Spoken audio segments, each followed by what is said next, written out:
시청자 여러분 안녕하십니까. 7월이 벌써 갔습니다. 8월 1일 일요일 뉴스의 라이브 시작하겠습니다. 먼저 뉴스의 라이브 팀이 선정한 주요 뉴스 정리해드립니다. 오늘의 라이브 픽입니다. 더불어민주당 이재명 후보와 이낙연 후보의 네거티브 공방이 치열합니다. 백제 발언에서 비롯된 지역 감정 논란에 이어 공약 이행률을 두고 소 잡는 칼, 닭 잡는 칼 설전까지 벌어지고 있습니다. 윤석열 전 검찰총장이 국민의힘에 전격 입당하면서 야권 대선판이 요동치고 있습니다. 최재형 전 감사원장은 이번 주 대선 출마를 선언합니다. 야권 내 본격적인 세결집 경쟁이 시작됐습니다.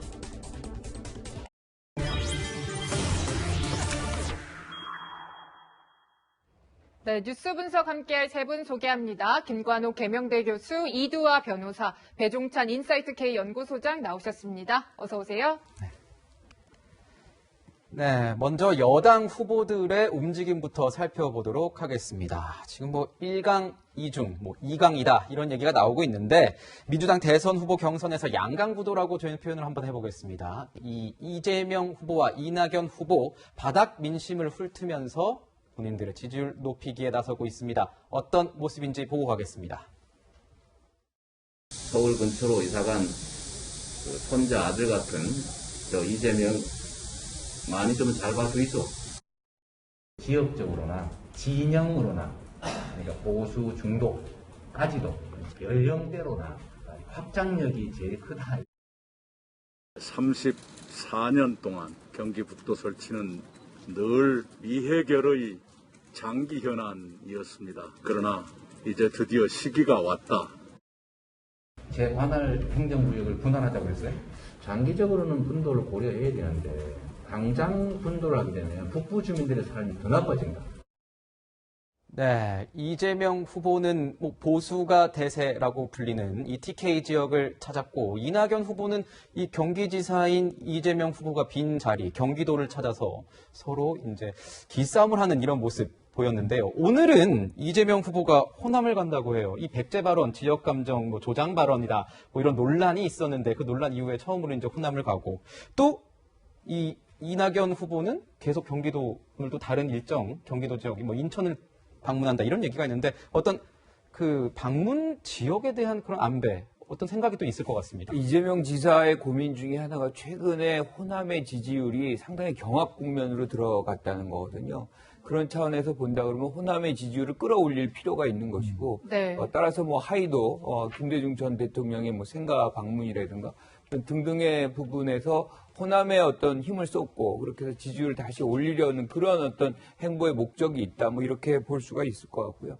지금 이낙연 후보 같은 경우는 지금 인천 경기 지역 경기 북부 분도 얘기까지 꺼내고 있어요. 이 얘기는 특히나 인천 같은 경우 지금 이낙연 후보가 지지율이 상승하고 있음에도 불구하고 인천만 유독 상승세를 못하고 있거든요. 그러다 보니까 이제 인천에다 좀 더 집중을 하는 것이고 네. 특히나 수도권의 어떤 지지율이 반전이 안 되는 상태에서 전체적인 지지율의 어떤 변화 이것을 끌어오긴 굉장히 어렵거든요. 그러다 보니까 지금 이재명 지사가 없는 상태에서 사실상 경기 지역을 수도권을 공략하고 있다. 이렇게 평가를 할 수 있을 것 같습니다. 네, 지금 방금 교수님이 말씀을 좀 해주셨는데 호남 지지율 저희가 준비한 걸 보면서 좀 더 심층 분석을 해보겠습니다.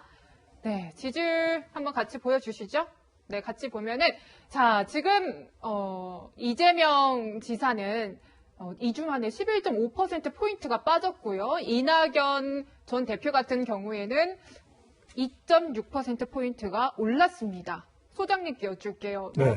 이유 분석을 어떻게 하고 계십니까? 가장 큰 건 네. 예비 경선 때의 발언 논란, 그것이 이제 호남에서 재평가를 하게 되는 계기가 된 거죠. 네. 이낙연 후보의 경우에는 호남 출신이거든요. 그런데 6월 말까지만 하더라도 예비 경선이 있기 전만 하더라도 호남에서 지지를 얻지 못했어요.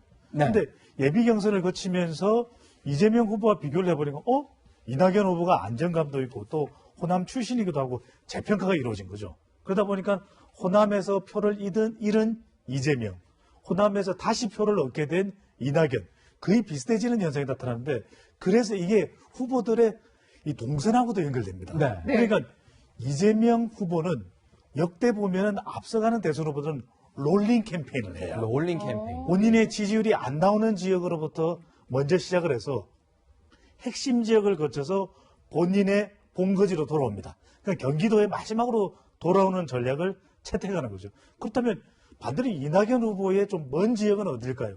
영남은 이미 돌았어요. 그러면 이제 경기도죠. 그래서 이제 경기도 북부 설치해야 된다. 경기 북부청 설치해야 된다. 살짝 이제 신기를 건드려요. 근데 인천을 왜 갔느냐? 우리 김관호 교수님 너무 잘 분석을 해주셨지만 인천에 또 호남 인구가 많잖아요. 네. 그러니까 호남 출신의 이 불씨를 지피면서 수도권을 공략하는. 그러니까 이재명 후보의 지지로 살짝 견제하는 지역이 어디냐면 서울이야. 그러니까 경기도와 서울하고는 약간 경쟁 의식이 있어요. 그러다 보니까 인천을 거쳐서 서울을 공략하는. 아니 이낙연 후보의 지역구가 어디입니까? 종로잖아요. 네. 다 이런 속내가 품어 있는 거죠. 아, 성내가 있군요. 네. 저 민주당의 기반은 누가 뭐라 그래도 호남이지 않겠습니까? 이 지사, 이 전 대표, 이 후보들끼리 이 사이에서 전략적 선택, 이 지지자들이 하고 있는 것 같은데, 이제 보니까 이 지사, 그러니까 이 후보의 부인들, 이 후보들의 부인들이라고 하면 좀 그렇네요. 이 지사라고 하겠습니다. 이 지사와 이 전 대표의 부인들이 이 호남 지역을 찾아서 호남 내조 경쟁을 달아오르고 있다. 이렇게 말이 들리는데요, 변호사님. 예. 사실 이제 후보의 부인들, 그러니까 특히 이제 정치가의 부인들은요, 새로운 직역이 있다고 말씀드릴 수 있다고 제가 말씀을 드렸었는데, 네. 외교관 부인들, 그 다음에 정치인의 부인들은 정말 이제 어떤 하나의 직종을 만들어서 이제 저 부분을 평가해 줘야 될 정도로 역할과 그다음에 이제 중요한 임무가 있거든요. 그리고 네. 또 일정 부분 정치인들은 부인의 기대서 지지율이 올라가는 경우도 있고 이렇기 때문에 부인들의 역할도 중요한데요. 지금 보면 사실 김혜경 씨의 경우에는 활동량이 그렇게 많지는 않은 것 같아요. 근데 그 김숙희 씨죠. 이낙연 후보의 부인의 경우에는 호남의 기반이 있죠. 저기에서 국회의원도 다선을 했고 그리고 도지사도 전라남도 도지사도 했고요. 그리고 김숙희 씨 경우는 어떠냐 하면 그 김정숙 여사가 선거운동을 할 때 호남에 상주하면서 일정 부분 선거운동을 했을 때 네. 김숙희 씨가 이제 수행하다시피 해서 도와주셨다고 하더라고요. 2016년 네, 대선에서. 그래서 네. 대선 그 캠페인에 대해서 이제 경험이 있는 거죠. 학습 효과가 있어서 이 부분에 대해서 어떻게 해야 된다는 걸 잘 알고 계시니까 이렇게 활동을 활발히 하는 모습을 보이고 있는 것 같습니다. 네. 네, 배우자들끼리의 경쟁. 그런 가운데 이제 후보들 간의 경쟁은 더 심화되고 있고 설전, 네거티브 계속 진행이 되고 있습니다. 여러 가지 문제가 있었죠. 백제 발언 논란도 있었고 탄핵 관련 공방도 있었는데 이번에는요, 소장님, 네. 소닭이 갑자기 등장을 했어요. 소닭 논쟁이네요. 칼싸움이죠. 그러니까 소 잡는 칼이냐, 네. 닭 잡는 칼이냐, 네. 이것도 네거티브입니다. 그러니까 네. 능력 경쟁을 하는 거예요. 왜냐하면 능력을 가지고서 두 후보 사이에 네거티브가 이제 전개되는 겁니다. 네. 그러니까 이재명 후보의 경우에는 백제 논란 또는 노무현 전 대통령 논란 관련한 네거티브가 사실 일정한 정치적인 효과를 볼 수는 있지만 사실 네거티브는 지지율을 끌어올리는 효과가 있는 건 아닙니다. 네. 그러다 보니까 이제는 어떤 논쟁을 제기하느냐, 누가 능력이 있느냐, 정말 성남시장 또 경기지사로서 성과를 거둔 이재명 나 스스로가 더 경쟁력이 있다. 경쟁력 논쟁을 불붙인 것입니다. 그러다 보니까 이낙연 후보가 볼 때는 아니 능력이라는 것이 국무총리로서 능력을 발휘했고 당대표로서도 능력을 발휘하지 않냐. 그런데 무슨 소 잡는 칼, 닭 잡는 칼 이 논쟁을 벌이느냐. 이른바 칼싸움 논쟁이 벌어지는 이유는 이제 백제 또 이 노무현 전 대통령, 소환 대통령 이른바 두 가지만 기억하시면 됩니다. 호, 문. 여권 경쟁은 호문이에요. 호문이요. 호남, 네. 문. 문재인 대통령 지지층. 네. 그러니까 문재인 대통령을 거론하기에는 민감해. 그러니까 노무현 전 대통령을 소환한 것이고 이제는 능력 논쟁을 벌이는 것도 일종의 네거티브를 가장한 파지티브 경쟁을 한번 해보겠다. 이런 이 판전환 시도라고 볼 수가 있는 거죠. 네. 이게 예전에 삼국지 읽을 때 이런 얘기 나오지 않았습니까? 화웅과 여포 얘기할 때 할개, 언용, 우도해서 닭 잡는데 닭 잡는데 소 잡는 칼을 쓰는 거였나요? 그런 얘기였던 것 같은데. 이런 내용까지 나오면서 서로 이제 칼 전쟁이라고 하셨는데 이 양측의 공박이 굉장히 좀 심각해지고 있는 것 같아요. 오늘 조금 전에 나온 내용인데 이재명 캠프 이 대변인인 박진영 대변인이 이런 얘기를 했어요. 빵점은 좀 과한 표현이지만 무능한 당대표로 정권 재창출의 위기를 만들어냈다는 비판은 피해가기가 어려울 겁니다. 이낙연 후보의 이 당대표 시절 유능했나? 이렇게 의문을 제시하면서 이런 발언까지 했습니다. 저는 이 빵점이라는 단어를 좀 안 썼으면 좋았을 것을 하는 아쉬움이 좀 분명히 있고요. 그런데 이거는 이제 네거티브는 아닙니다. 이게 실질적인 어떤 선거 과정에서의 검증의 부분이거든요. 네. 그러니까 사실상 성과를 했던 것을 경험적으로 우리가 평가를 하면 그것이 미래에 어떤 이제 성과를 만들어낼 수 있다는 것을 예측할 수 있는 부분이기 때문에 네. 이거는 어떻게 보면 굉장히 긍정적인 상호작용이라고 저는 봐요. 그래서 여태까지 어떻게 무슨 성과 냈느냐. 그러면 그것을 기준으로 판단한다면 미래에도 낼 수 없는 거 아니냐. 뭐 이런 얘기는 충분히 할 수 있는 얘기고 지금 그런 측면에서 이제 소 잡는 칼, 이제 뭐 닭 잡는 칼 얘기가 나온 거예요. 그런데 소 잡는 칼을 잡았으면 네. 그러면 성과도 보여줘야 되는 거 아니냐. 이게 사실은 이재명 지사 측의 이제 주장인 것이거든요. 그런 측면에서 이제 이전 지사의 어떤 대응도 뭔가 이렇게 뭐 칼의 논쟁이 아니라 그러면 내가 뭘 했다. 성과에 대한 부분들을 좀 강조를 하고 이 부분이 내가 내놓은 것이라고 얘기한다면 사실은 국민들에게 본인의 어떤 성과를 밝힐 수 있는 기회가 될 수 있는 거거든요. 그래서 이런 논쟁은 좀 계속 흘러가는 것이 좋겠다 그러는데 말은 좀 순화시켜서 얘기하는 것이 좋겠다. 말은 좀 순화해서. 예, 이런 생각입니다. 네. 네. 뭐 분위기가 점점 달아오르면서 이제 당내 친문 의원들의 어떤 선택도 주목을 받고 있습니다. 아직까지는 조금 잠잠했어요. 그런데 이런 얘기 나옵니다. 8월쯤에는 조금 움직이지 않을까. 이런 목소리들이 들려오는데요, 변호사님. 네. 앞으로 이들이 어떤 선택을 하느냐에 따라서 경선 이 판도에도 좀 변화가 있지 않겠습니까? 네. 사실 선거 캠페인을 할 때는 이제 대선은 전국이잖아요. 전국 캠페인이니까 현역 의원들이 참 중요해요. 네. 이제 제가 아니니까 더 쉽게 말씀을 좀 드릴 수가 있는데 현역 의원들이 이제 국민들이 보기엔 어떤 때는 그냥 다툼만 하고 있는 것 같고 이런 게 있지만 그렇죠. 일정 네. 부분 자기 지역구에서 이제 얼마 전에 작년에 선출이 됐죠. 그리고 내년까지 캠페인할 여력이 있고 또 지방선거를 하면서 이제 시의원, 구의원들도 있고 그 후보자들도 있기 때문에 조직을 조직 다 장악력이 갖춰놨잖아요. 있어요. 지금 네. 조직 장악력이 있는 상태고 그리고 국민들과 계속 접촉을 하기 때문에 정무 감각이 있어요. 국민들하고 소통할 때 이 눈높이가 어떻다라는 걸 전달할 수도 있고 이런 부분이 있기 때문에 현역 의원들이 아주 중요하고요. 그래서 사실상 대선 캠페인을 할 때는 당내 경선에서 가장 중요한 것 중에 하나가 현역 의원을 얼마나 많이 확보하느냐 이 경쟁이 네. 어느 정당이나 벌어져요. 근데 지금 그 친문의 분화가 이루어졌다 이런 표현을 좀 평론가들이 많이 쓰는데 사실인 것 같습니다. 그러니까 부엉이 모임이라든가 민주주의 4.0이라든가 네. 친문 의원들이 많이 모여 있는 이런 그 모임들이 있는데 이 중에서도 좀 분화가 이루어져서 각각 뭐 이재명 후보 캠프에도 좀 많이 가 있고 이낙연 후보 캠프에도 가 있고 또 인간적인 인연 때문에 정세균 후보 캠프에 가 있는 사람들도 상당수가 있는 것 같은데요. 이제 이 부분은 그 후보들도 이제 현역 의원들 확보 경쟁이 벌어질 거고요. 현역 의원들도 자신의 몸값을 높이기도 하고 또 누가 이제 정권 재창출 민주당 입장에서는 그 정권 재창출 가능성이 높은지를 가늠하면서 이제 자리를 찾아가는 그런 모습이 이합 집산의 모습이 지속될 것 같습니다. 그렇군요. 그 들리는 정치권 소식에는 이 8월 초에 휴가 이후에 이 친문 의원들이 본격적으로 이 움직임을 가질 수 있을 것이다라는 예측, 관측도 나오고 있는데 제대로 한번 잘 살펴봐야 될 것 같습니다. 자, 여야 대선 후보 뭐 이렇게 적합도 조사를 좀 살펴보면서 얘기를 좀 나눠볼까 합니다. 자, 더불어민주당 볼까요 한번? 네. 더불어민주당 컷오프 이후에 이낙연 전 대표의 이 지지율 선을 한번 좀 보고 싶어요. 네. 이게 과연 이게 6월 2주, 4주, 7월 2주, 4주 이렇게 저희가 추이를 한번 만들어 봤는데 이게 의미가 있는 겁니까? 어떻게 추격이 이재명 후보를 추격하고 있다 이렇게 저희가 봐도 되는 겁니까? 추격을 하다 멈췄어요. 하다 멈췄습니까? 하다 멈췄다는 네. 거죠. 그러니까 윤석열 후보는 내려오다가 멈췄고 네. 이재명 후보는 박스권이야. 박스권이요? 20%대 중반대 내외로 유지가 되고 있어요. 이것도 답답한 거예요. 그러니까 이재명 후보로서도 뭔가 돌파구가 필요한 거고 이낙연 후보는 예비 경선 직후에 올라갔어요. 네. 이른바 여호양이었죠. 여성, 호남, 양자 대결 경쟁력이 높아지면서 그러면 혼성 경쟁력이 이낙연 후보도 있네? 이러니까 민주당 지지층에서 선택을 유보하는 거죠. 그래 기다려보자. 선택 유보. 그렇죠. 네. 이재명과 이낙연이 경쟁하고 있는 걸 지켜보자 그랬는데 네거티브가 나오면서 멈춰버렸어요. 아하, 네. 그러니까 네거티브가 나올 때 돌파구는 뭐냐? 중수층이거든. 그러니까 중은 뭐냐?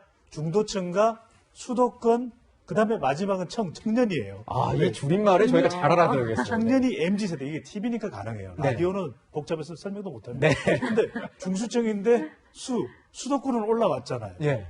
그런데 경기 북부층 이야기보다는 차라리 뭔가 중도층을 겨냥할 만한 걸 내놨더라면 더 좋을 뻔했어요. 중도층 사인은 아니었다. 그랬죠. 경기 분부 그다음에 얘기는. 마지막에 MZ세대가 2030 세대거든요.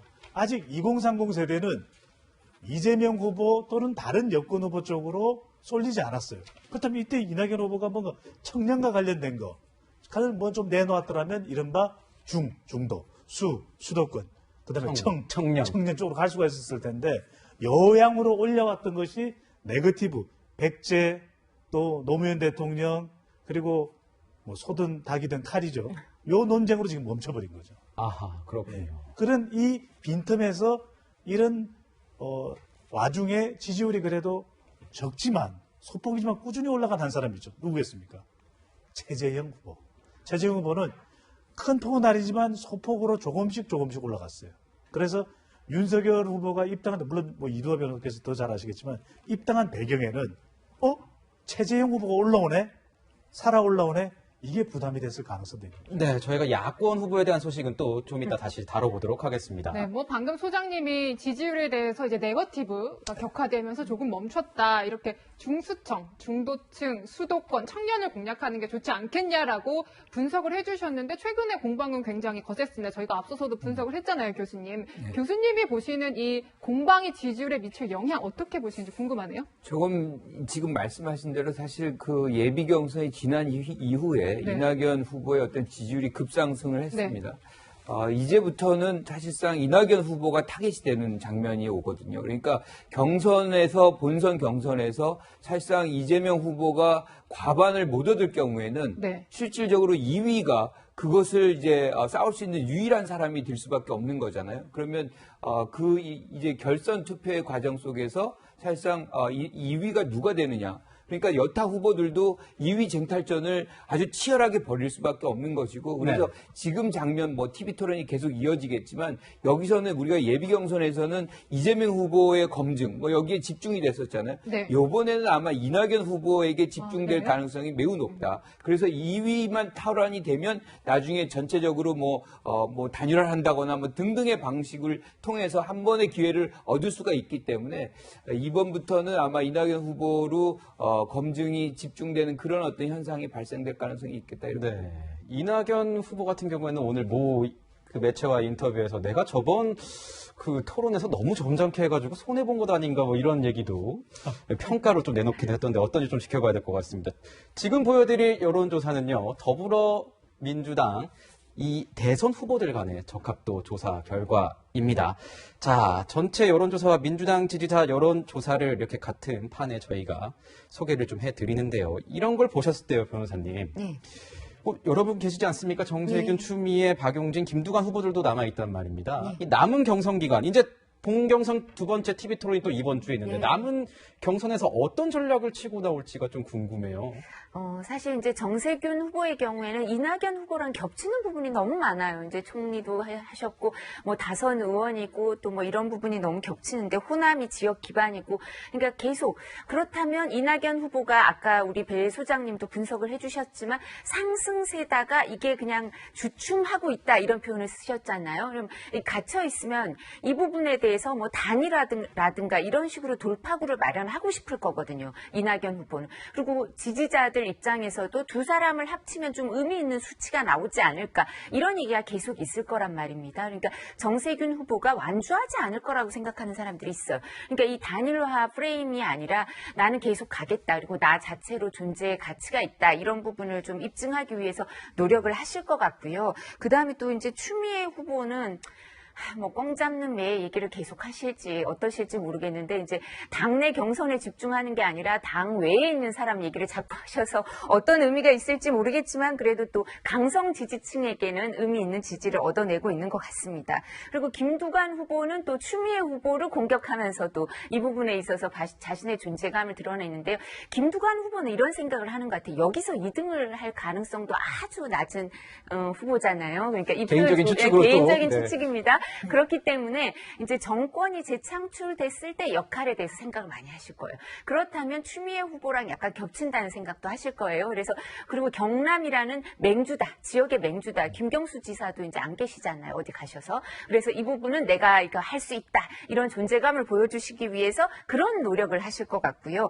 박용진 후보는 이제 장기적인 안목이겠죠. 우리나라는 어떻게 생각하냐면 대선은 나와서 바로 되는 경우가 별로 없다. 재수를 하는 경우가 많다. 이런 생각도 하고 이렇기 때문에 정책 검증을 하면서 새로운 정치인상, 지도자상을 보여주기 위해서 노력하지 않을까. 그래서 지금 가장 의미 있는 건데 누가 2등을 하느냐이겠죠. 그래서 이 부분은 살펴봐야 될 것 같습니다. 네, 앞으로 뭐 경선 10월달 이후까지 이어지니까요. 뭐 어떤 후보가 어떻게 또 돌파력을 가지고 나올지 모르는 상황입니다. 잘 지켜봐야 될 것 같습니다. 네, 지금 이런 상황에서 당내에서 나오는 독특한 목소리가 있어서 저희가 하나 짚어보고 갈 텐데요. 당내 일부 의원들이 국민의힘에 홍준표 의원을 응원하고 나섰습니다. 네네. 왜 그런 거죠, 소장님? 아니 가장 큰 이유는 꽁 잡는 매가 추미애 장관이 아니라 추미애 후보가 아니라 홍준표 의원일 수가 있는 거죠. 왜?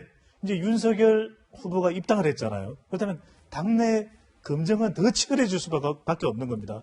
그렇다면 지금 대선 후보로서 또 당내에서 지지율이 안 나오고 있지만 이 윤석열 후보, 최재형 후보의 검증을 단단히 벼르고 있는 인물이 누구예요? 그럼 홍준표 후보거든요. 그러니까 홍준표 의원 힘내라. 더 검증해서 윤석열 후보, 최재형 후보 지지율 좀 빠지게 만들어달라. 이게 이제 더불어민주당에서는 홍준표 후보를 응원하는 가장 큰 이유인데 그 홍준표 후보가 또 검사 출신이잖아요. 네. 모래시계. 그러니까 또 검증을 잘할 거다. 이렇게 이제 기대감이 있기 때문에 뭐 우상호 의원 또는 안민석 의원 더 열렬히 응원하는 이유가 있는 거죠. 네, 저번 토론에서 보니까 추미애 후보도 나의 진정한 라이벌은 윤석열 전 검찰총장이나 최재형 전 감사원장이 아니라 홍준표 의원이다. 뭐 이렇게 얘기해서 제가 또 봤는데 홍준표 의원 같은 경우는 이게 도움이 됩니까? 어떻습니까? 그러니까 홍준표 후보는 전략적 가치가 굉장히 높아요. 그러니까 당 내에서도 그렇고 당 밖에서도 그렇고 그만큼 이제 윤석열 전 총장을 견제할 수 있는 역량이 있다는 거고 같은 검찰 출신이지만 상당한 연배가 있잖아요. 차이가. 뭐 들리는 말로는 윤석열 전 총장이 굉장히 부담스러워한다. 그리고 이제 본인 스스로가 내가 확실하게 검증하겠다. 뭐 이렇게 지금 경고장까지 내놓은 상황이기 때문에 그 과정 속에서 많은 아주 날카로운 질문들을 TV 토론 같은 데서 할 수가 있거든요. 네. 특히나 이제 특검 수사할 때 어떻게 했느냐. 그리고 지금 박근혜 전 대통령에 대한 입장이 뭐냐. 뭐 이런 식으로 몰고 들어가면 사실상 국민의힘의 어떤 지지자들을 이렇게 흐트러 놓는 그런 효과를 낼 수 있는 부분이 충분히 있기 때문에 상당히 윤석열 전 총장에게 부담스러울 것이다 이렇게 봅니다.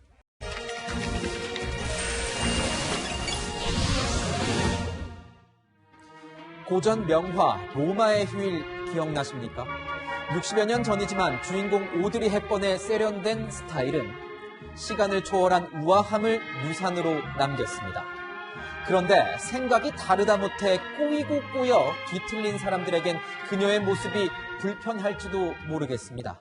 헤어스타일, 쇼컷 때문입니다. 쇼컷을 한 여성은 페미니스트다라는 얼토당토하는 등호가 성립할 줄은 꿈에도 몰랐습니다. 안산 선수는 쇼컷을 했으니 페미니스트이고 그러니 메달을 반납해야 한다. 표현의 자유입니까? 단언코 아닙니다. 이건 극단적 의심증에 의한 혐오 표출, 그 이상도 이하도 아닙니다. 머리 스타일이 그 사람의 젠더 성향을 보여준다는 발상 자체가 비논리적입니다. 또 여대를 나왔다는 이유로, 특정 연예인을 좋아한다는 이유로, 단지 특정 단어를 썼다는 이유로 이 사람은 당연히 남성을 비하할 것이다 라는 판단은 그 자체로 어리석을 뿐입니다. 부끄럽지 않으십니까? 얼토당토하는 남혐 여혐 싸움에 이젠 손가락 모양도 신경 써야 하고 오히려 남혐 여혐이란 누명을 피하기 위해서라도 남혐 여혐 표현을 통째로 외워야 할 역설적인 상황입니다. 표현의 자유는 도대체 어디까지일까요? 윤석열 대선 예비 후보의 부인을 비방하는 벽화, 여러분은 어떻게 보셨습니까? 정치적 의도 없이 그냥 본인들이 다 부인한 내용이니까 그냥 즐거운 마음으로 그냥 표현한 거 풍자한 것 뿐인데. 무엇을 풍자할 수 있는가? 모든 것. 독일 작가였던 쿠르트 투홀스키가 1919년 남긴 말입니다. 풍자의 경계를 논의할 때 자주 인용되는 문구입니다. 풍자는 분명 모두의 마음에 들지 않을 것이며 그럴 필요도 없다. 풍자는 원래 과장, 왜곡, 조롱 등 과격한 표현을 수반한다는 뜻입니다. 하지만 가장 중요한 것, 풍자의 본령은 부조리에 대한 비판입니다. 비판 기능도 없이 단순히 인격을 조롱하고 비하하는 건 풍자로 보기 어렵습니다. 대선 후보 가족의 검증, 당연히 해야 하지만 이 또한 공적 역할을 위한 능력, 자질, 도덕성을 따지는 게 핵심입니다. 여러분은 이번 논란을 어떻게 보십니까? 투홀스키가 활동했던 100년 전과 지금은 다릅니다. 나의 권리만큼 타인의 인권과 권리도 중요해졌습니다. 표현의 자유가 다른 사람을 해치는 수준까지 가면 그건 표현의 자유가 아닙니다. 지난 한 주 이 모든 사태를 안 본 눈을 사고 싶습니다.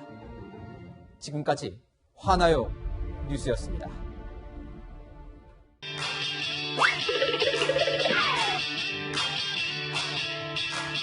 여러분의 일주일을 앞서갑니다. 이번 주 이 뉴스만큼은 꼭 알아야 된다. 저희가 미리 뽑아봤습니다. 주요 뉴스를 미리 보는 시간이죠. 앞으로 뉴스입니다. 내일부터 코로나19 백신을 접종하지 못한 60세에서 74세에 대한 사전 예약이 시작됩니다. 사전 예약을 마치면 오는 5일부터 다음 달 3일까지 아스트라제네카 백신을 맞게 됩니다.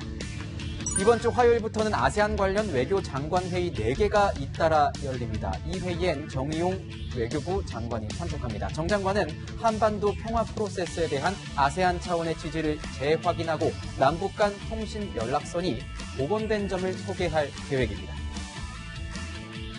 네, 7월 소비자 물가 동향도 이번 주 화요일에 발표됩니다. 앞서 소비자 물가 지수가 석 달 연속 2%대 오름세를 나타내는데요. 최근 여름철 폭염으로 과일과 채소 가격도 급등한 만큼 이번 발표에서도 고물가 흐름이 계속될지 관심입니다. 네, 히말라야 브로드피크를 등정하고 하산하다가 실종된 김홍빈 대장에 대한 장례가 이번 주 수요일부터 닷새간 치러집니다. 김홍빈 대장의 업적을 기리고 가족의 뜻을 반영해 산악인상으로 진행되는데요. 연결식은 일요일 오전 10시에 거행됩니다. 네, 홍앵커, 어젯밤에 바람이 선선하더니 오늘 드디어 비가 내렸습니다. 네, 그렇습니다. 이 비는 오후쯤엔 대부분 지방으로 확대되겠는데요. 많은 곳은 100mm 이상의 장대비가 내리겠습니다. 네, 휴가철인데 갑자기 이렇게 물이 불어날 수 있는 계곡 근처 야영은 자제하시는 게 좋을 것 같습니다.